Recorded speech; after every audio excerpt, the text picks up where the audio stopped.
Hi, welcome to week 6 of the 12 weeks of holiday cheer. If this is your first time here, welcome, glad to have you. This is a series that we've been doing for the last 6 weeks, just bringing different crafting ideas and some holiday cheer to you and your home. And this week is week 6, and we're focusing on a gratitude project. My name is April Stevenson, and I'm an independent Stampin' Up! Demonstrator here in the Salt Lake Valley of Utah. And I am excited to share with you a little gratitude reflection jar today. That this is a friendly little competition between myself and a couple other demonstrators. Their links are in the description below. And there's also a thumbs up and a thumbs down. We would encourage you to vote with a thumbs up for the project that you like the most. That just tells us kind of what kind of things that you're liking and are interested in. It's a little friendly competition between us as well, which is just kind of fun. And you can vote for all three if you would like. If they're all three of them are your favorites, because I know I have a hard time picking a favorite, you can pick all three. Let's go ahead and get started with our project today. Here is our project today. I am calling it a jar of gratitude, or you could call it a jar of love, because I did use the word love on here. I think gratitude is an expression of love, so I thought that was an appropriate sentiment, and that it could be used gratitude could be used all year long too, but it was a sentiment that worked with this. I am using just a canning jar my mom and grandmother canned when I was growing up, and I happen to have some around my house. And then here are my strips for writing gratitude, moments of gratitude for a day, and then I would fold it up and tuck it into the jar. And then I would be able to pull those thoughts of gratitude out in moments of need, or kind of starting off the new year with in January with thoughts of gratitude that I have written down during this time of year. So let's get started with putting it together. To start with, I wanted to show off this beautiful paper. It is called Woven Textures, and the colors in the pack are all neutrals with basic beige, crumb cake, early espresso, gray granite, and pecan pie. And the textures are just amazing. I showed a friend the jar, and she's like, is that burlap around it? And then she touched it. She's like, oh my gosh, it's paper. And I'm like, yes, because it's just amazing that you thought it actually was burlap. And then these are the 8 designs in the pack. And again, it's just scrumptious, yummy, beautiful. I don't even have right words for this incredible paper. The stamp set that I'm using, focusing primarily on, is the Textured Notes, which coordinates so gorgeously with this paper.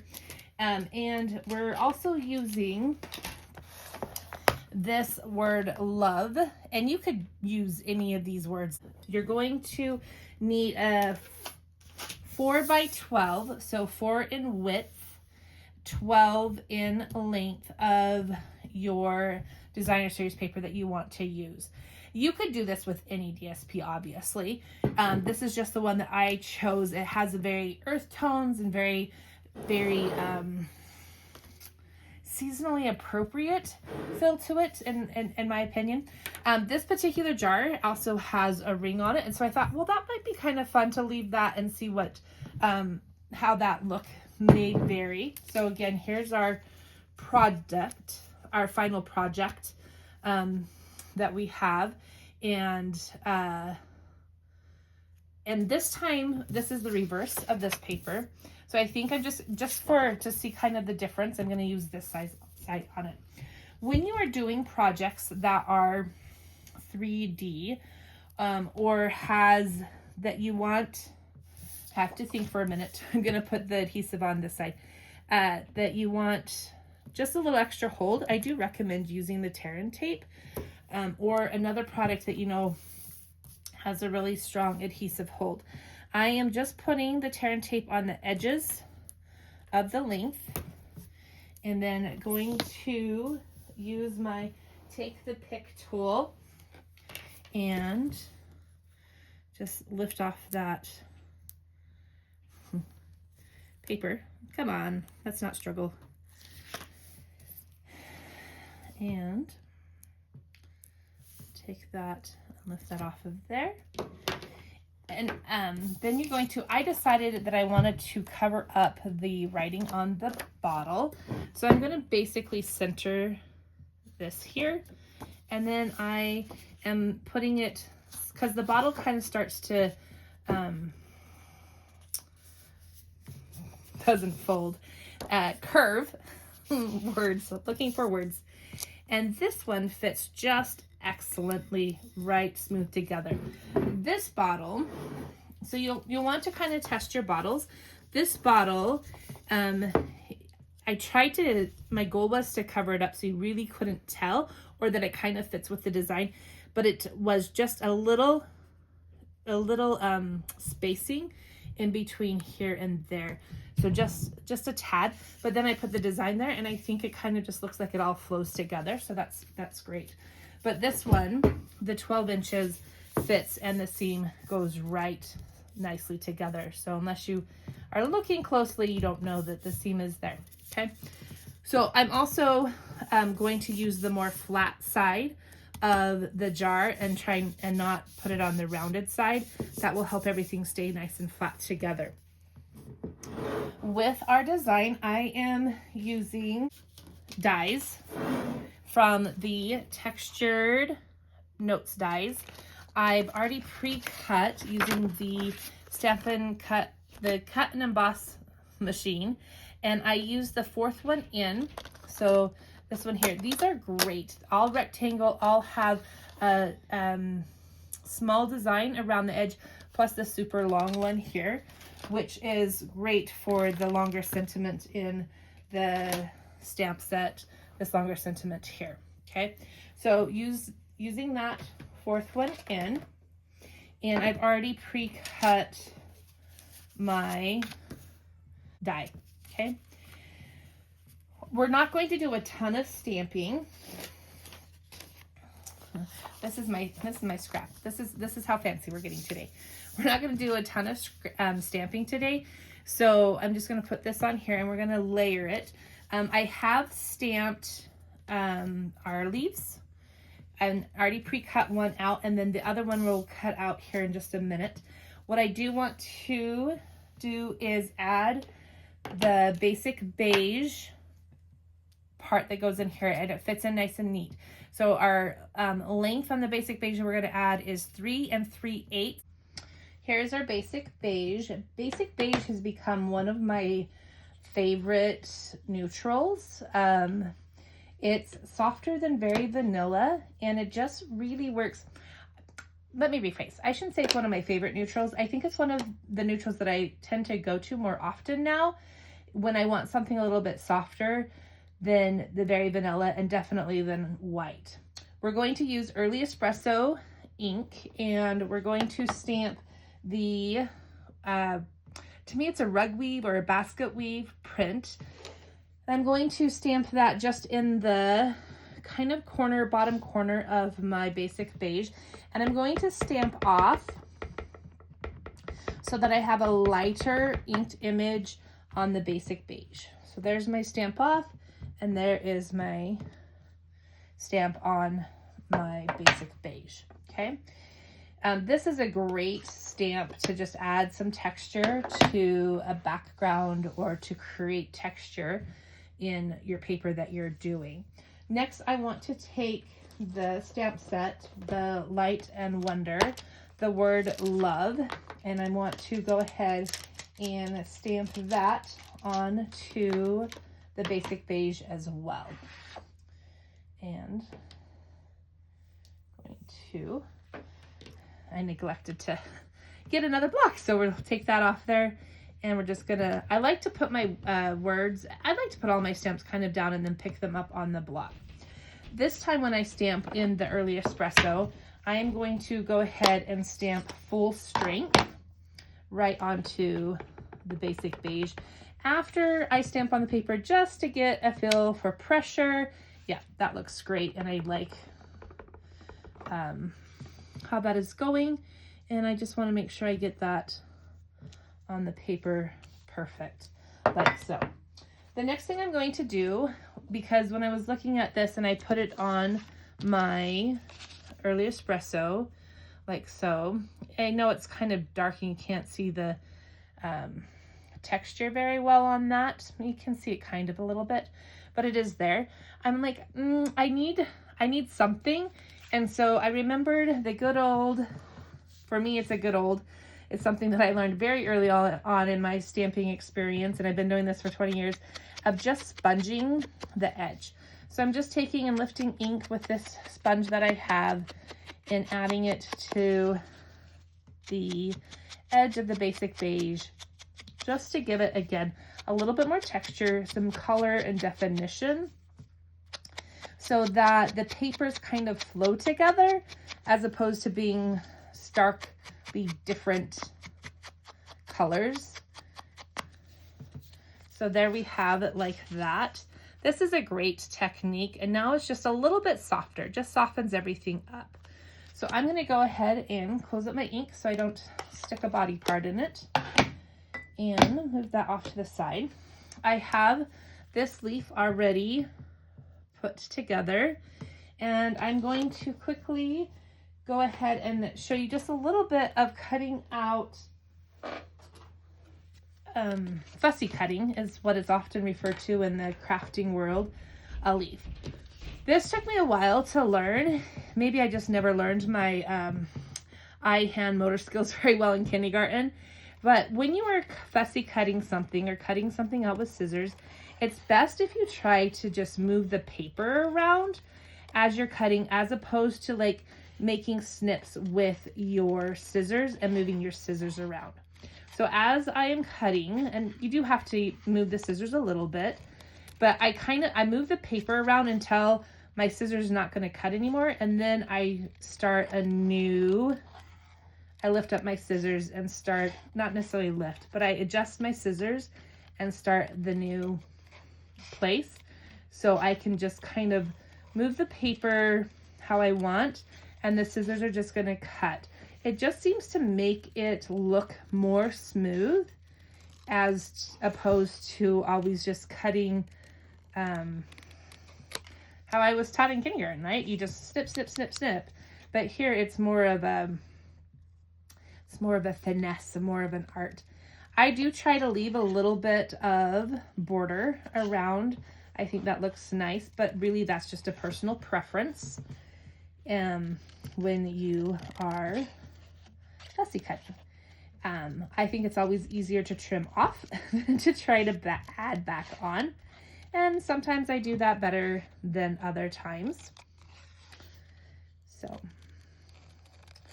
we have just a little bit more here. I also find when I am fussy cutting that if I can trim the size of the paper down a little bit before I start cutting, then that also helps make, like, so I'm not holding on to an entire piece of paper or a long piece of paper.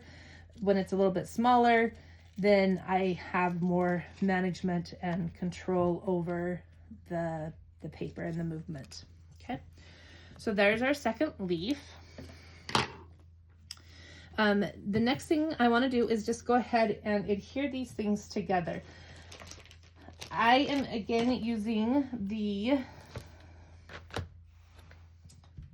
I don't know where I just set it. I just used it. Here it is. I found it. I'm using the tear and tape for purposes for holding. For this layering part, you wouldn't necessarily have to, but I just kind of, it's a 3D project, and I just want to make sure that there's a good adhesive hold on all of the parts. So we'll put some tear and tape on there and on this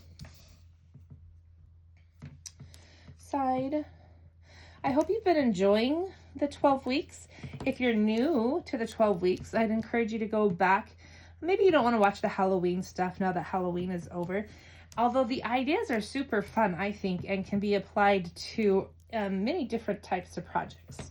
I had a feeling I was going to run out of tear and tape, but lo and behold, I have another one. It's always good to have, for supplies that you use frequently, it's always good to have an extra, sometimes even two, on hand when you get into your craftiness. Using the Take the Pick tool to, I don't want to take that off quite yet. I do want to go ahead and lift this up. Whoops. My tear and tape was not adhered down completely. Okay, so go back, take a look at our other 12 weeks of holiday cheer if you have not seen them yet. Last week's was awesome. Melody and Nancy did a fantastic job. I loved both of their projects. Mine was okay. I liked it too. Mine's very simple. And sometimes, I talked about this last week, sometimes simple is what we need. Just something simple and easy, but can have a wow effect. I might have to, the one thing with the tear and tape is once it's got a hold, I didn't quite place that where, let me put this on here so you can see better. It's awfully hard to see on the dark table when it's a piece of paper that blends in with the dark table. Okay, so now we have that. And this time, I think I want,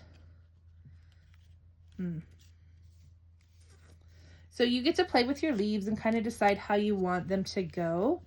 And I thought about even adding a third leaf element.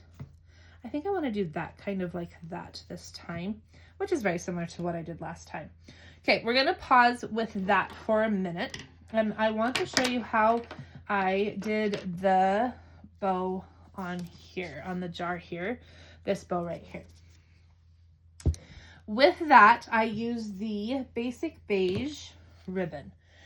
Last week, I mentioned coloring ribbon, and so I wanted to show you how to do that. This Basic Beige, this is Basic Beige. There it is next to the white, if you can see the contrast. And then this one is called Woven Ribbon, and it is a white. It is just white. Okay, so you can see the difference there. So this one is a thicker ribbon in width, not in thickness, I should clarify, in the width.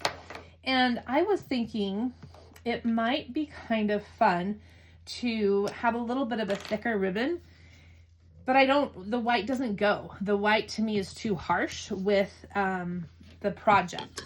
And so what I got here is, this is Pecan Pie, the light Pecan Pie Stampin' Blends.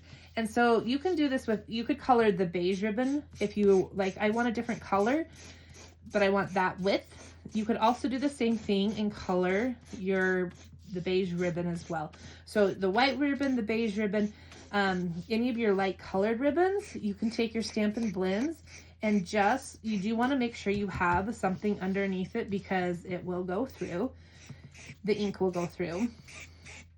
And you just take and give it some swipes. Now, I would need to color quite a bit of this ribbon to make the bow that I'm going to make. So I'm not going to do that on camera. And you do want to let it dry for a few minutes before you make it. So I wanted to show you how to do that. If you want to do that, I am going to go ahead and show you how I made the bow for the project that I already showed you with the beige ribbon. For the bow, you're going to want to have your ribbon. And what I did is I took and I kind of decided that's about the width, like that. If I squish that in the middle, that's about what I want on both sides. So I just kind of spread my fingers out and I wrapped it. I think I wrapped it 4 times. I might do 5 on this one. I don't know, just whatever you're feeling. So I wrap it again, and then I'm going to want my tail opposite of where the ending is. So the ending is on this side. So I want the ending to be on this side for when I'm kind of done wrapping. So I have done 4. I'm going to do 1 more.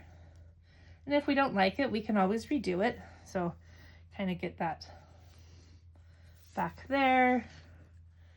Wrap it 1 more time. Sometimes I'm like, oh, I can't use that much ribbon, but yeah, I can. It's okay. Use your ribbon, right? Use your ribbon, use your paper. We have these products They're pretty. I know they're fun to have. They're more fun to use and to share with others in projects that we do. So use them. That is my little tidbit of whatever you want to call it. Okay, then I'm just going to kind of pinch it, right? And I'm just going to kind of play with it a little bit. I'm thinking maybe the 5 is too much. I don't know. What do you think? I know it's not live, but you can still comment. You can say, I think it is just great. I'm gonna go with it and see. Who knows? Maybe we'll end up with something very different this time. So I'm just kind of pinching it here, and then I'm going to take, if I had thought ahead, I probably would have done this piece. I'm going to cut a piece. What I was going to say is, if I had thought ahead, I would probably have cut that piece before I got it all wrapped up, because in my hand. Okay, so now I've pinched it, and I'm going to take this piece, and I'm going to use it to tie it together. Okay, just here in the center, the best that I can center it, because once I have it tied, I can move it around a little bit. So you may need to grab a buddy's finger if you have somebody that lives with you. You may be able to do it on your own. I've asked my dog Link to help, and he's refused, which is really probably for the best. It's like, no ma'am, I am not helping with that. He also won't do my dishes either. I've asked him about that too. He's like, no ma'am, I'm not going to help with that either. Okay, there's my bow, and now I can scoot that just a little bit. I feel like it's not quite centered, but you can also then play with the loops. Okay, that one, sometimes you have to like, okay, which loop is connected to which loop? So you can also kind of play with the loops a little bit to change the sizes of them, make some a little bit shorter, make some a little bit taller, not taller, longer, shorter, kind of poof them up a little bit. All right. And what's really great is if you can get it just to look exactly how you want. That's always really great. Okay, so there's just kind of a fun poofy bow. If you are like, it's not perfect, well, that's just how it works. And sometimes we want it to look perfect, but it's actually better if it doesn't, that it's a little bit off or not considered perfect. I feel like there's more loops on this side than that side. I don't think there is, but okay. All right, enough fussing with the bow. All right, bring it back in our jar. Now ready to, I'm going to put our piece on here, our love, Bill, if I've got, yeah, that's the flat side, but it still curves a little bit. This is why we're using that tearing tape, just to add that extra adhesive hold. So pulling that off.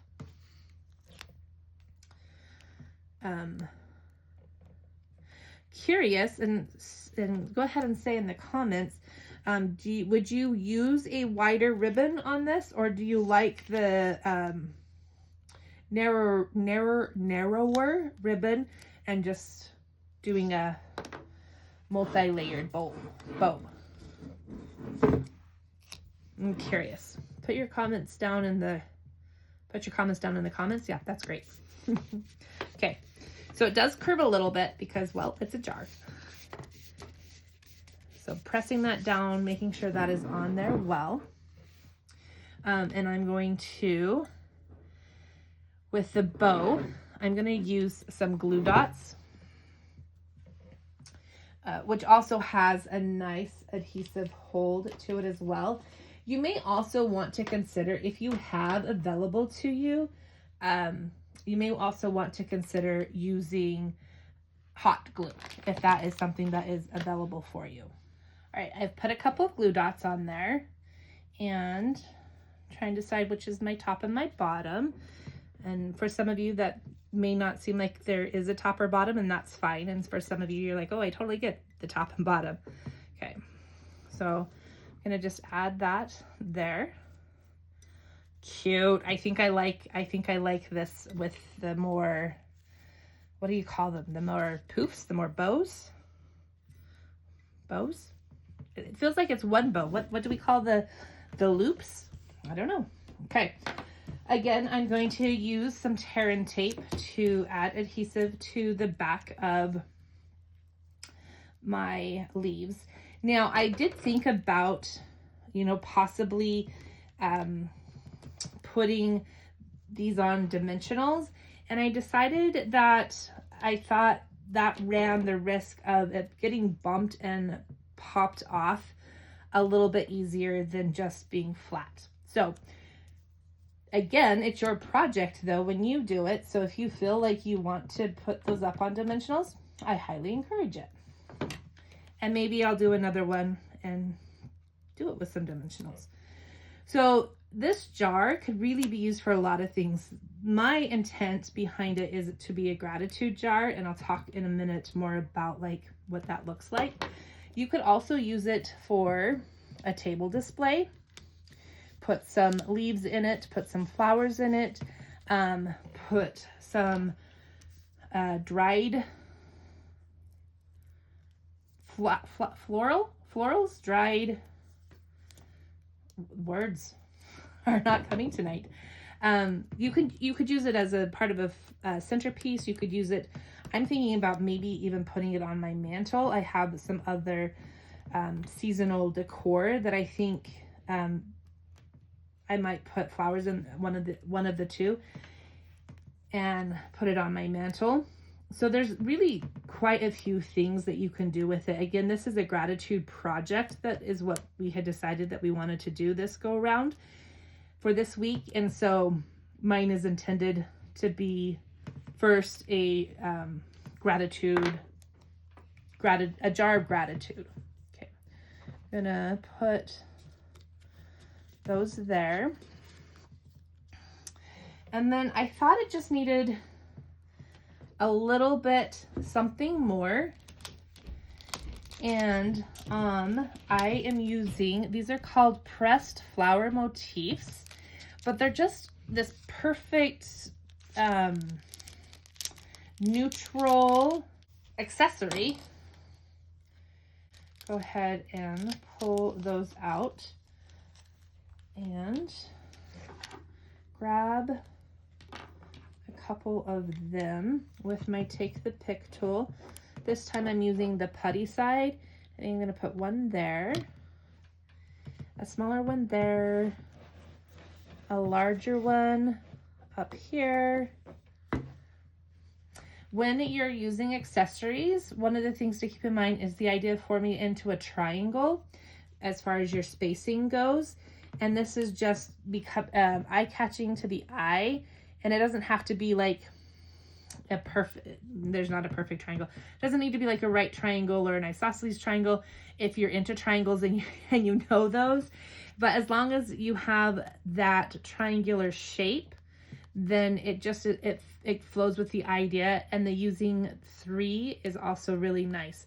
So I could have 2 here and there, and that would also give me that triangle look. The last thing, and I'm debating back and forth, I'll bring in